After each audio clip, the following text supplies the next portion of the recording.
tokko jedhe hundaa wali qabuu fi warroota akkanaa darasoota akkanaa jala dhaabbachuu qaban. Warri sheekota ammoo gabbahanii darasoota akkanaa kana balaaleffachuu qaban. Warra maqaa diinii balleessu. Warra maqaa diiniitiin daldalu kana afoo dhaabachuu qabanii jibbaata galatoomii jazaakallaa khair sin jedha. Ulfaadhaa galatooma nu aga ammaatti Dr. Ahmad Bosona Baalee kabajaa jirra. Akkasuma warra as keessa jira guutuu isin kabaja keessan qabna. Ammoo waa baay'ee dalaguu feena. Waa baay'ee dalaguu feena wayita isiniin jedhu. An dubbii fudhadhallee hin jedhu. Dhagaye dubbii fudhadhallee hin jedhu. Waan nama hin jedhu tareefu yaasin jedhe san.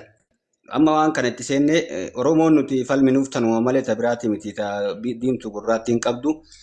Akkuma deddeebinee yeroo dhibba dubbataa turre maqa balleessi fi maaliif illee deemnu innillee dhufee waan kana habu.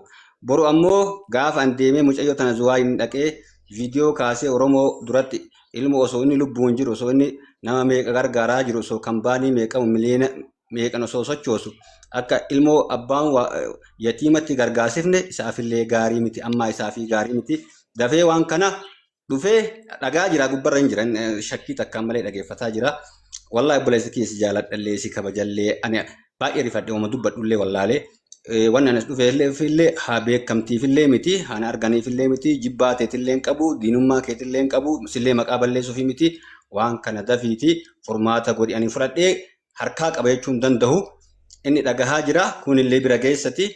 Booda hoo gaafa fuunee ulamaa'ii gurdaa bira geenne gaafa gosatee bira geette siif gaarii miti wanni kun wanni waan hawaasa harka seeni akkuma ijoollee tiktookii ani akka tuffatan kanaa miti waan nama godhu miidiyaan mootummaa yookiin masaraa dhaabaa fa'aa waan godhe argitee jirta warra silaa ana rabbukumul aalaa warra jedhu sanuyyuu kanaaf koottuti furmaata waan kanaa godhi lakkii asitti miti gara keessatti itti lakkoofsi kiyya kun baayoo kiyya jala jira qajibbaatallee fuudhee waliin dubbii tana xumurree. Addaan gallaa waan kana isiniin jedha wanni kun isaaf gaarii miti miidhaa guddaa isarra geessa hegeree isaatii fi dalagaa isaallee guutuu dhaaba nama keessa akka hin baane isa godha waan ta'eef nuti ammoo irraa nafu akkuma isiniin jenne san akkuma reefu yaasin jedhe san uummanni Oromoo kun nama miidhamaa wajjin tumsaa mucayyoollee baambarsi isiitii fi jiruu isiillee dhima jijjiira isiin humaan taatu ati koottu isiniin jedha haganuma jedha hin fudhadhuunni dhagaa jira haa dhufu. Okay, galatoma. Azzala yoo jiraatan namoota sannee yoo beetan warri jara tana beetan jala kanatti ilaalaan hin beekuniini. Warri maqaa TikTok isaanii maalii beetan yoo azzala jiraatanii ol seenuu ka barbaadan taate wannaa godha. Waan kana caalu baay'ee jira. Dhala ijoollee dubartoota warratti. Abo Musaabiidha lakkoo tokko barreeffata. Abo Musaabii Ordinaaliidha moo kan wannaadha? Abo Musaaba zile na fakkaata. Lakkoo tokko barreeffata. Assalamu alaikum warahmatullahi wabarakatuh. Wa alaikum salam warahmatullahi wabarakatuh. Akkami Sheema Mabbayaan? Jibbaata kam nagaa qabdani? Hundi keessanuu? Nagaa wallahi galata rabbi alhamdulillah. Maaltu jirame? Malabnu.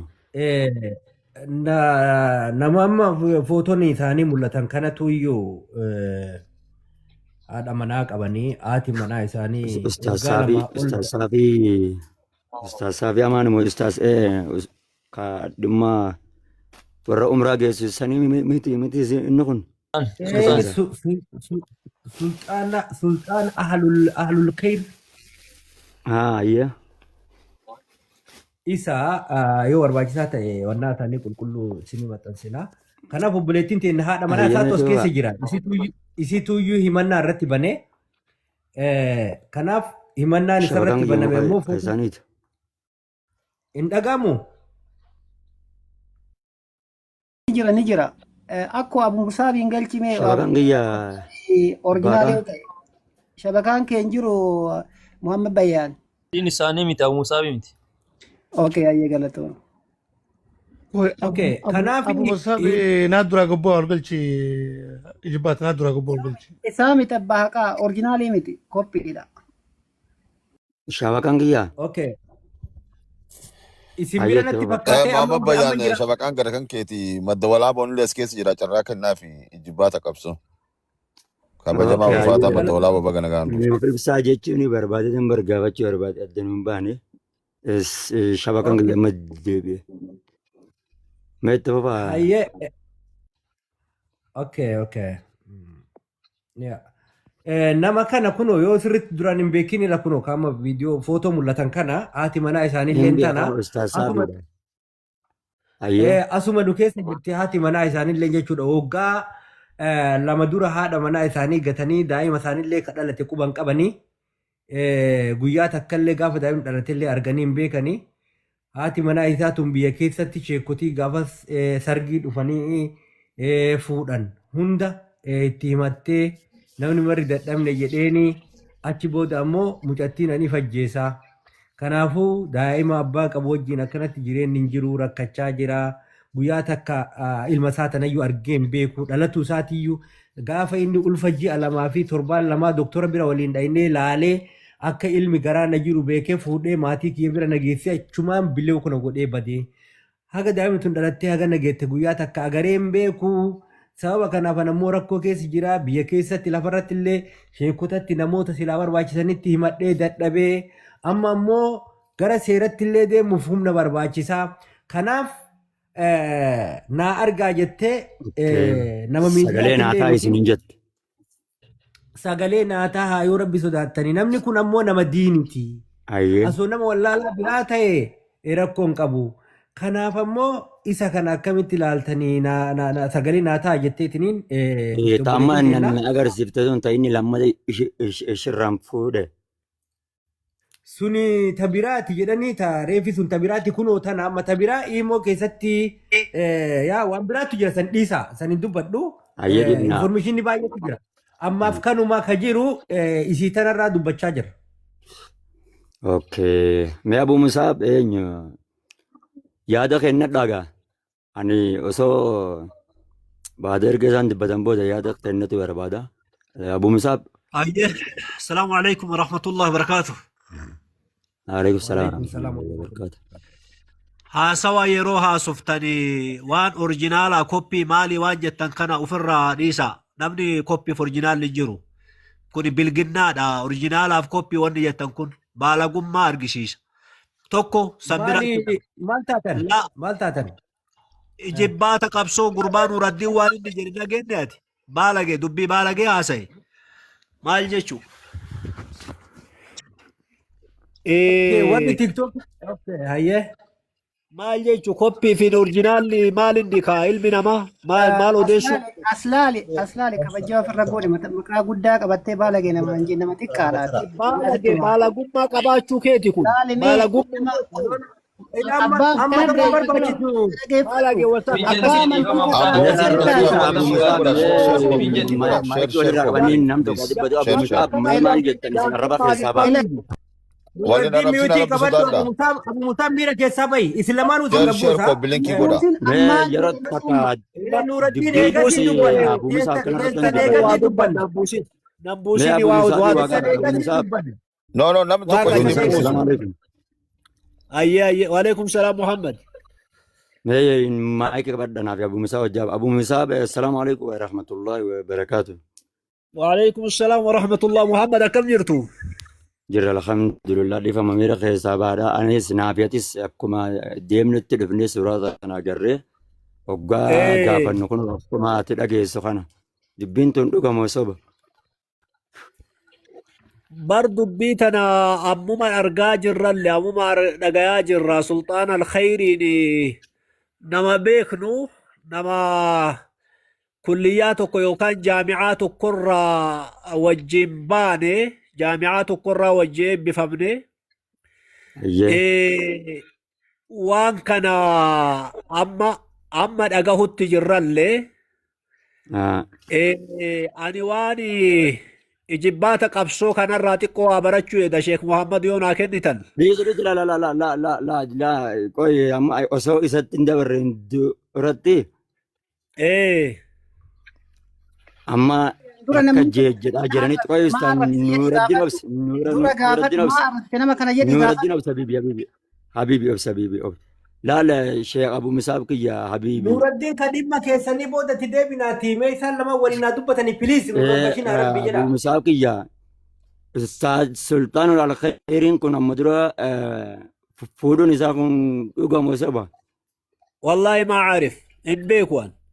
Okay, ayyee hin beeytanii amma haati intalti tahimattes ajjirti haadha ilmooti anaa ilmoo ji'a lamaa yookiin maakama nageesse achi booda maatii bira nageesse achi maambilooki na godhee na dagatee hanga ilmoon sun gartee guddattee alattitti arra sanii wajjin irraa rakkataa jira guyyaa tokko dhufeellee na laallee guyyaa tokko daa'imni kiyya kun maalitti jira na quba hin qabu nama hedduutti illee madheetan jira akkas jechaa jirti yoo soba kajettu taate kun isheen hin jirti nama cubburra kaa'u miti nama wanta warra kaa'ullee miti jechuu barbaadeet. Mara sanumaani namni fuudhan kun gurbaallee yoo fuudhee jiraate Sheek Sultaan Alkhayri illee yoo fuudhee jiraate haa fuudhuun gaariidha.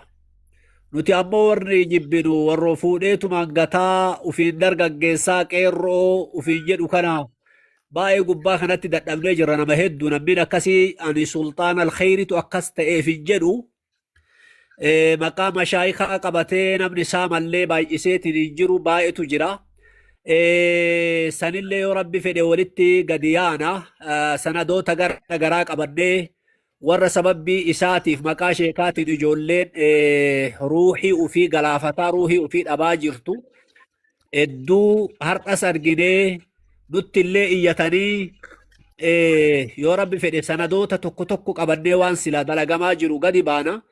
Ani abbata Sultaan Alkhayrii tana wanni irraa baratuu barbaade Sheekh Muhammad Kiyya. Wanni irraa baratuu barbaade mucayyoo eega fuudhan namarraa fuudhanii maatii qabdii, ardaa qabdii, gosa qabdii.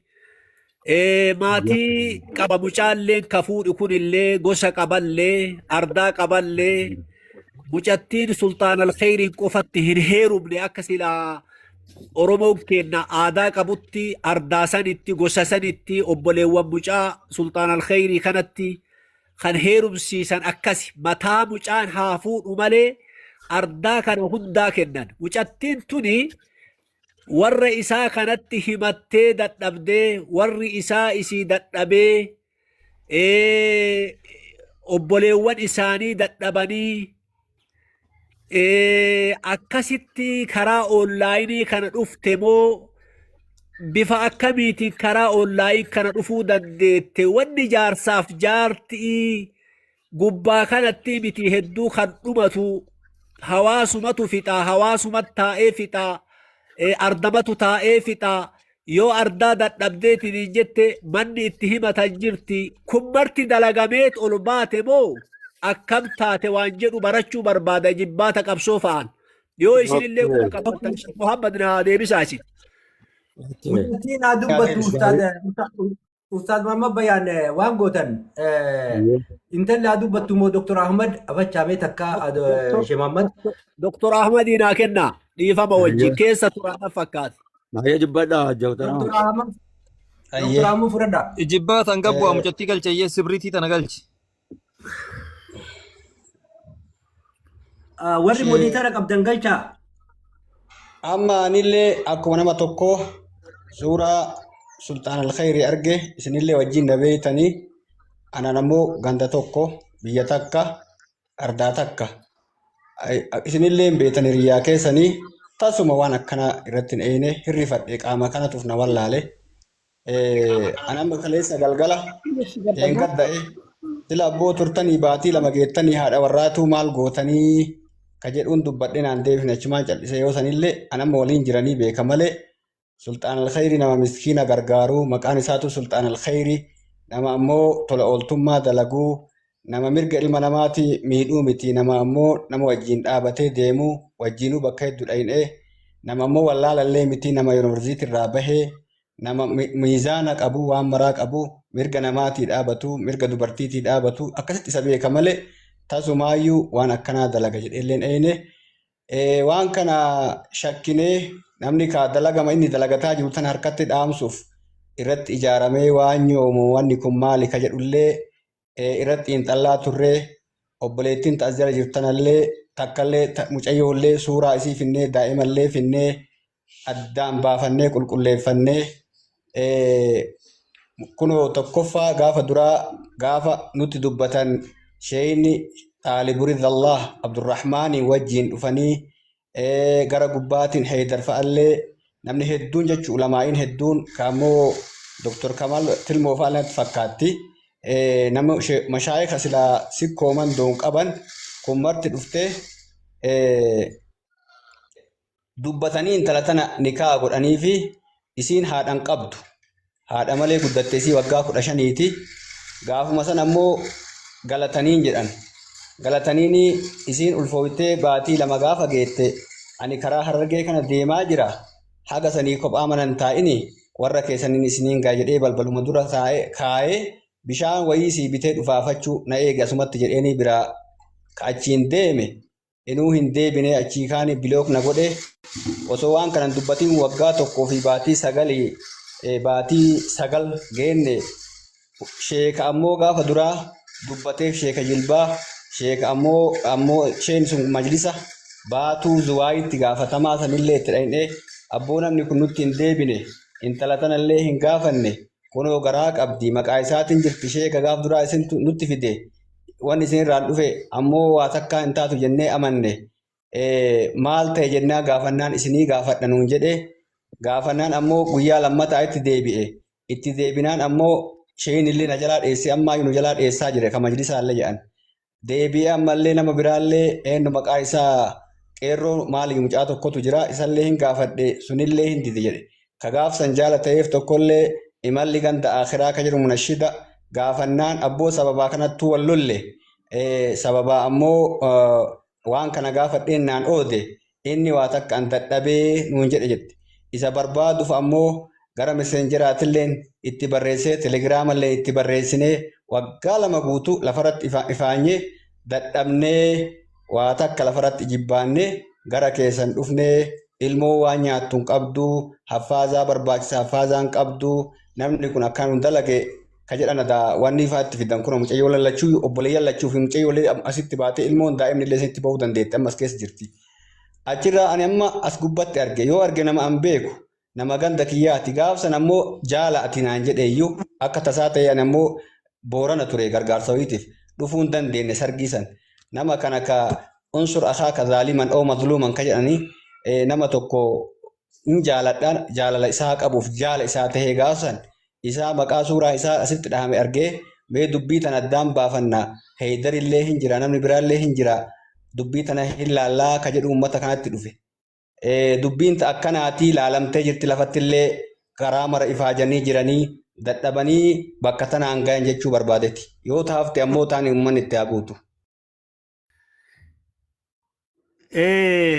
Achumattuu wanni isin baradhu shee Dr. Ahmad dhugaa warra ganda tokkochaa ta'uullee beekamaadha Sultaan Alkhayriin akkasuma namni kun hiriyyaa kennallee imalli fagoolleen abbaa jabali abbaan jabalillee hiriyyaa isaati nama guddaadha jarri kun martuu nama ilmii qabanillee nama sadarkaa barnoota shari'aatiin maastarsii fudhatanii jarri mee jara kana dubbiftanii isin yookaan dubbii tanarratti eega ganda keessan taate dubbii namatu namarraa fudhataa namarraa fudhattanii gadi buutanii yoo laaltan isinitti ulfaate bifa akkanaa kana qofaadhaan dubbiin dhumatti yoo gadi buufattan hoo yoo wanni isinitti ulfaatte yoo nu dabalattan hoo yoo dabalamnee waan kana cabsinee laalle hoo bicayyoon silata mataa kiyya gubbaa teettu ta namoota birooti.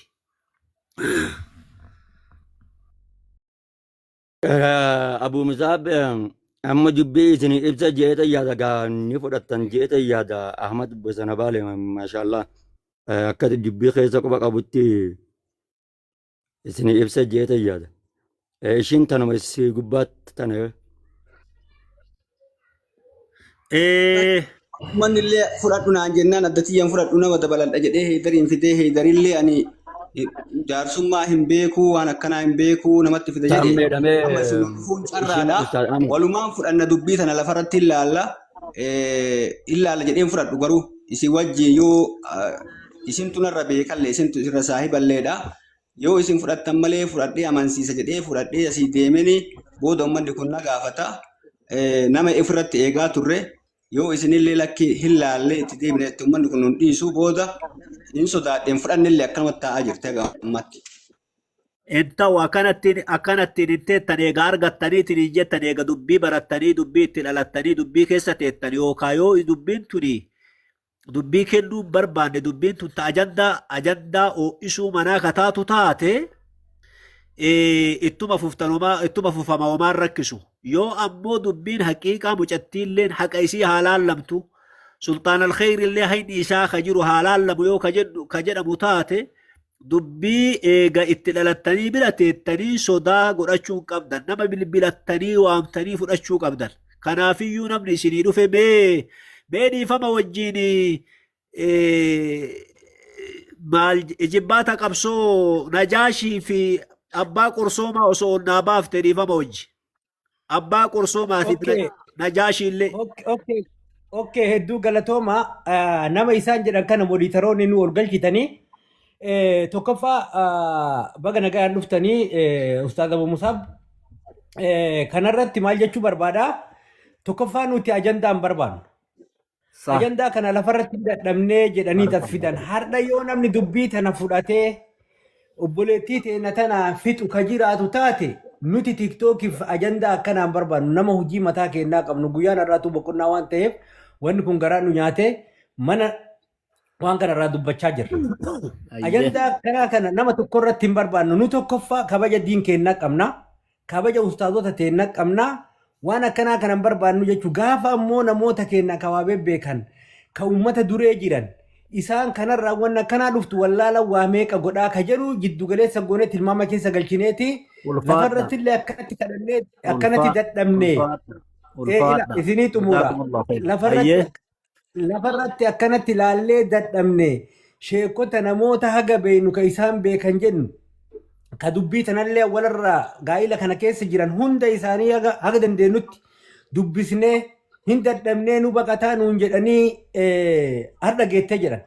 Kanaaf garanatti as dhufne jedhanii nuti dubbatanii yoo har'a ammoo asitti dhufee namni fudhatee waan kana hin fixnaa jedhee ka deemu ka jiraatu taate isinitti kennina. Yoo namni hin jiraatin ammoo haga dhumaatitti gargaarsallee goonee fi gama seera mootummaattillee waan akkaataa itti laalamu qabutti uummanni asirra jiru dhiiraa dubartiin namni dubartii ta'e ka dubartiin irraa baate ka dubartiin hiitii qabu.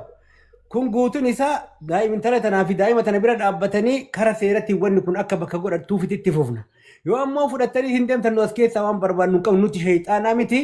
Kanaaf isinitti kenninaa jechuudha. Gaafa isin dadhabdan nutti as deebiftanii nuti ammoo dandeetti waan rabbi nu kenne gargaarree gara seeratti illee akka dubbiin tun dhumattu seera mootummaatiin hin goonaa jechuudha. Waadanan isinii seennu akka amma mana kiyyaatitti yoo ka fudhattan taate isinii kennina. Kanuma jechuu barbaada. Jibbaata qabsoo galatoomii ulfaadhu rabbi isin haa galatoonfatu. Mee Sheek Muhammadin dubbattanii isinillee carraa isiniif dabarsa. Gizee tokko hatta manuma murtii yookaan manuma seeraa yoo dhaqaniitiin jedhan jaarsuma kanatu waa fuudhee laalee yoo ulfaatteetiin jette gara ulfaattu argeeti gara ulfaattu argee deebisa. Hagasiif waan nu gootan isin. Maskootii sultaan alkhayrii irra jiru kanarraallee nu buusaa takka jedha. Lammaffaaf ammoo abbaan qorsoo maatiif Najaashiin dhufanii xiqqishu. Ustaaz Muhammad carraa naa kennaa jedhaa jiranii eega isaan fudhataniitiin jedhan abbaa qorsoo maatiif Najaashiin warra nuu tolu jaarsummaa keessatti illee jara dabalannee yoo rabbiin kenna fedhee dubbii tana gadi buufnee laallee Dr. Ahmad illee akka warroo maatitti illee haa fudhatan isaan ammoo akka warroo maatitti illee mucattiin yoo sheekaan walitti deebitellee yoo sheekaan walitti deebi'uu dhabdellee qarqaaramuun isii barbaachiftuma yoo laalleetiin jenne waan isiin keessa rakkatteetiin jette yoo argine. Kanaaf inshaallah isin bira dhaabbattanii isinii rabbiitiin akkasuma goonaa. Sheek Muhammad isinii kenneera. Sheek Muhammad bayaan. Okay, yaada bareedaadha. Ani yaadni asirratti dubbachuu barbaadu tokko keessaa bakka abbummaa jeesanii fi lammaffaa ammas bakka tuutanii jirtan natti fakkaata. Anamma ka kanarra hamaa tokkoon as baasu taa'a. Ammoo isin garuu kana furmaata itti godhaatiti waan kana gartee akka hin babal'anne. Wallaa wanti kun baay'ataa jira wanti akkanaa kun. Keessaa'u hin beektan durru maqaa darasaa tana maqaa nama diinii kana hoggatti kaatee intala warra taajiraa takka dhayitee aboo darasaan gartee dhalaa gartee intala maaree namarratti ulfeessitee namatti gigattee deemti maali janii abdii nama qotachisanii hatta ati intala sitti akkasitti hin kenninillee wanni kanaa kun si goisa jechuudha. Wanni kanaa kun baay'atee jira. Amma gama immoo kanaatiinis ta'e gama biraatittiinis ta'e gama hundaanis baay'atee jira. Akkasuma fuudhanii guyyaa gartee hoggaa xiqqoo ta'an gaafa kaan gartee hoggaa ishiin garatti ilmoo qabatte gandeetti qajeelchanii jalaa hafuu asiin tabiraatii wajjin gartee maatii biraatii wajjin ajaa'ibaa gara nama afuriitiin harka qaba. Wallaahi qasaman namuma isin beektan kan miidiyaa kanarratti kan ustaada jettan. Waan goonu Sheek Muhammad kiyya yoo rabbi fedhe warra Ustaaz haa dubbatanii dhiisa. Ustaaz duraan wanni nu balleesse afaan nama qabu. Muhammad waan gaarii jedhaa jirta. Isa awareness gaqqabi dubbadhu bilis. Haa dubbatu dhiisa please. Amma fakkeenyaaf ani nama fuudhee bultii qabu. Yaa'u nama fuudhee bultii qabu. Haadha manaadhaa kana namni yeroo jalqaba waa heddullee hin dubbaddu. Walaakin ammoo suuraa tana lammaffaa tokko suuraa kaasuun tun suuraan isin kaatu tokko ja'a. Dubbiin Ahmad Bosona Baalee reefun tana haasee dhumattee jirti. Sultaan Alkhayriin waan kanallee irraan hin waan ta'eef nama hundaaf akka baroomsa taatu namni hundi akka irraa of eegu anis dabalataatis asitti nan fide waan ta'eef bakka tanatti dubartootaan miidhamaa jira. Rabbi haasa'uu dadan itti guutaniituma ani awwanni na ajaa'ibe tokko kana keessa tokko kana dhiiroo bishaan tokko hin garree kana bishaan ganna kan tokko akka waan gartee gadaamessi namaa kun waan qabanne kun akkamitti naaf fudhatamu ijoollee wallee horii maali horii haraashicha keenya tokko oggoo oorruu namaa keessa horii namaa keessa oole bakka fedhe oolee taan irra qubatee as deebu akka zabana kana dubartiin nutti akkaatinsa. Si qabatta Muhammad kiyya. Muhammad isaaf dhiifaman nam fudhadhaa obsa. Maal onlaayinii irra fixuun ennu kaa dubbii onlaayinii irra fixuun enne haasawaa jirtanii bara hin dachaanaa nuti waan gorsaa keessatti qulqulleessina. Onlaayinii fixmaaree dubbii qabannee irraa isinirraan gabaabsaa garuu suura isin kaatinaadha asumatti fiixaadha rakkoo.